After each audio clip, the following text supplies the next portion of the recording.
Can you really live comfortably on a boat that fits in a 9-metre berth? Well, this is the Fisher 30. It looks a bit like a cartoon tugboat, but don't let the cute face fool you. This thing is built like a North Sea trawler. It's got a full GRP hull, deep bilges, and a pilot's house that feels pretty much bulletproof.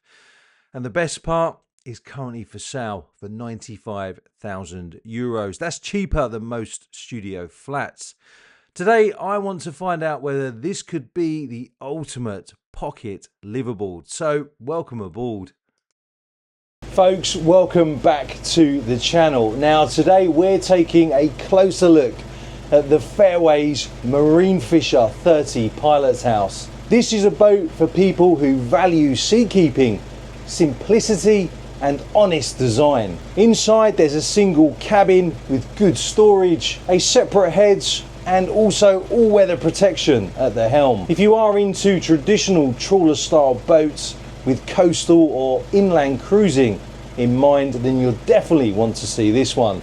Before we do take a look around, please don't forget to give the video a like, and also don't forget to subscribe. The more subscribers I get, the more boats like this I can get on. Anyway, let me show you around. As we walk along the starboard side, you can really see the working boat heritage in the hull shape. The top sides are tall for a boat this size, with a rub rail running the full length of the hull, and the bulwarks give you good protection on deck. Forward, the bow has a good amount of flare to keep spray down, and the side decks are wide enough to move around safely. Now, look at the sweep of that shear line and the gentle tumble home as we move aft. And here's the canoe stern, rounded, not squared off, which softens the boat's motion in following seas and helps prevent slap or broaching when running downwind. It's a hull shape that speaks to a different era of boat building. Okay, let's jump on board. We'll walk around the upper deck first, and then we'll go into the interior spaces and I'll show you around there. Obviously it's not going to be a very long video because it's not a very long boat, but this is one that I've been looking forward to showing you because, as is always the case when I come here, it's very unique. I find these kind of boats and I think, do you know what? I think you, my subscribers, would absolutely love it.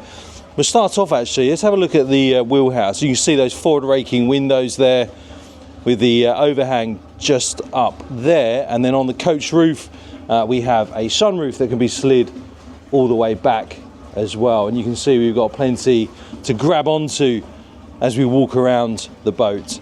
Okay, let's step on board. So we'll walk up to the bow via the starboard side deck.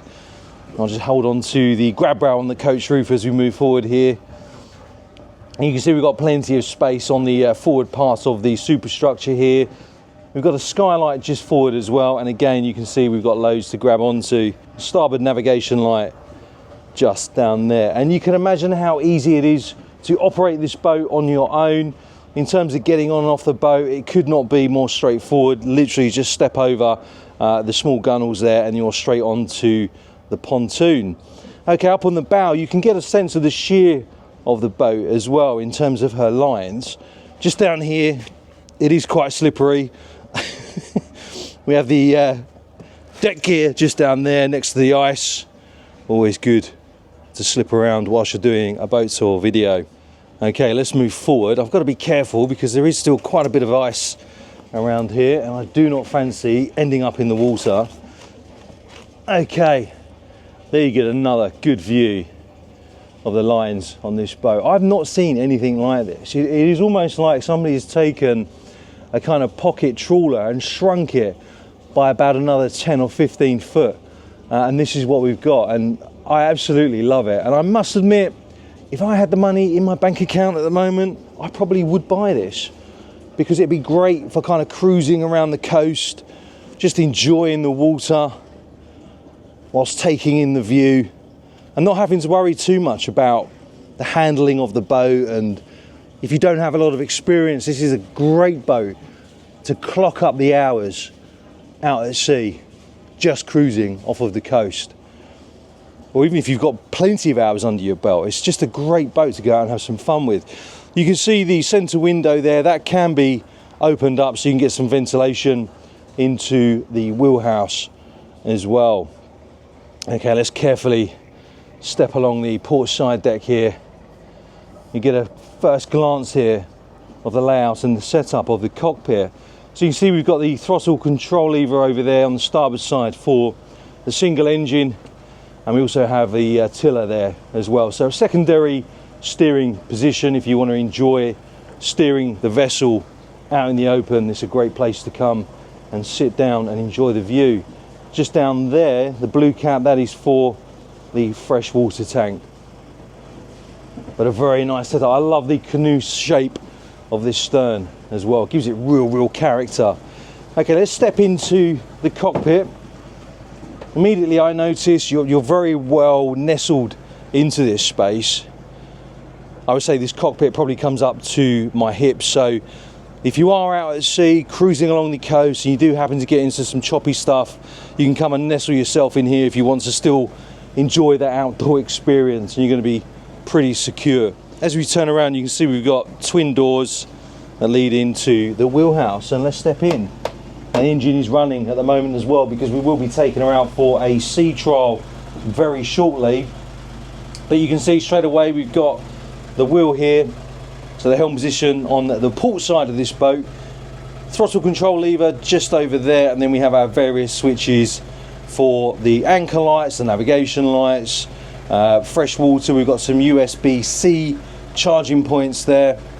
Just down there to the left we have the ignition, start-stop ignition for the engine, and also you can see just over there to the left we have the control for the bow thruster as well. So in terms of operating this boat, the fact you've got a bow thruster on here as well makes it even more straightforward if you are taking this boat out on your own. Remember, if you want to check out the broker's listing for this boat or any other boat that I have featured on my channel, then everything you need can be found on my Linktree page. Just head to the featured boats for sale section and you will find the broker's contact details for this boat and all of the other boats which I have featured. It is also where you can get in touch with me if you have access to a boat you'd like me to feature on my channel. There's loads of other nautical related stuff on there as well. You can see this window up to my left, that can be opened up as well.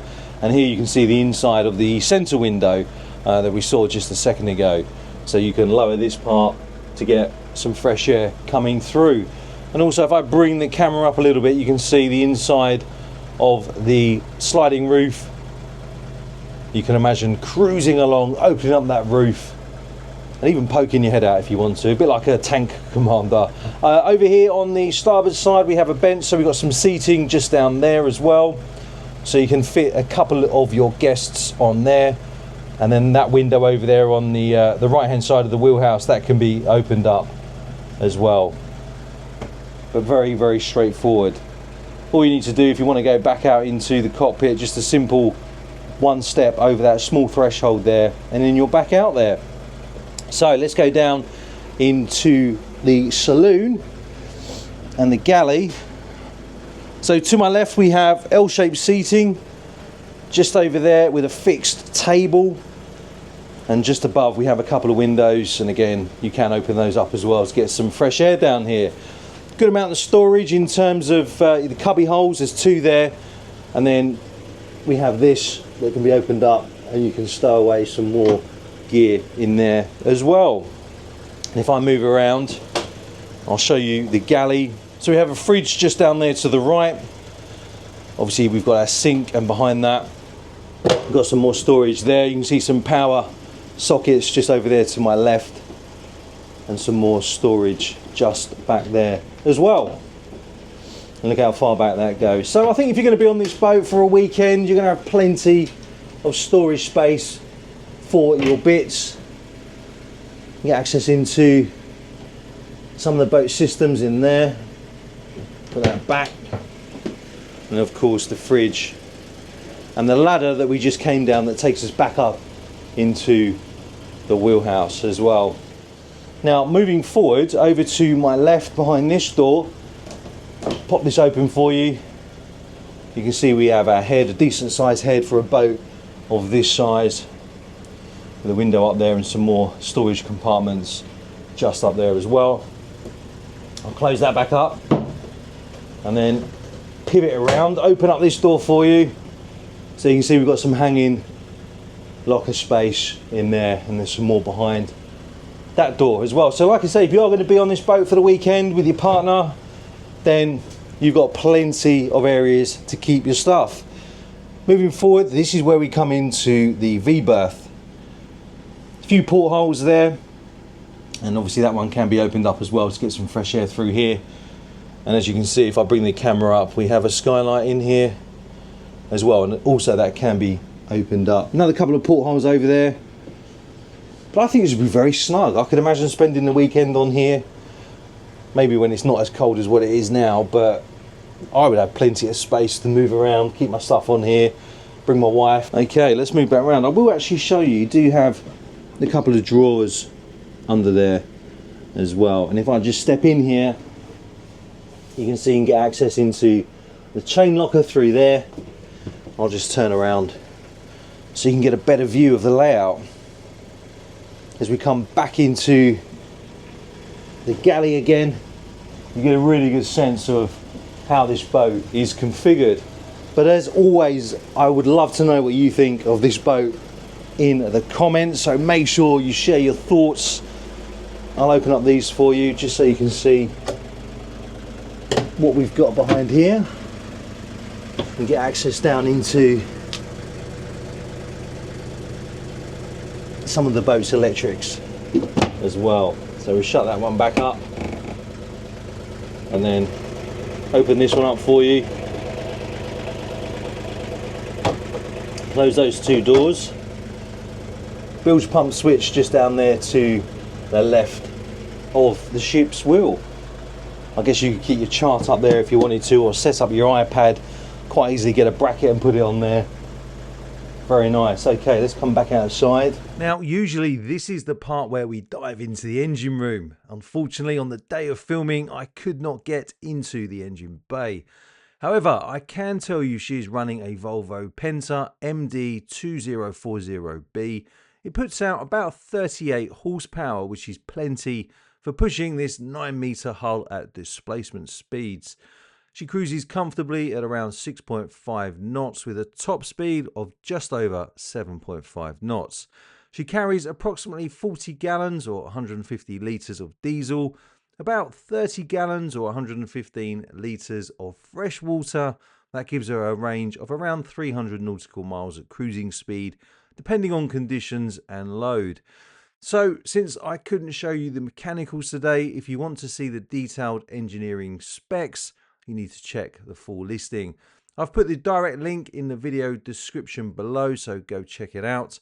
And let me know what you think of this boat in the comments. As always, I'd like to say a massive thank you to DeValk Yacht Brokers and also to the owner for letting me come on board and show you all around. Don't forget, I've got hundreds of other videos on my channel, and you can find all of the playlists on my homepage, or you can go to my Linktree page and you'll find all of my top playlists there as well. Thank you for watching. Please give the video a like now if you haven't already. Don't forget to subscribe and come and join me in the comments. Until next time, fair winds and following seas.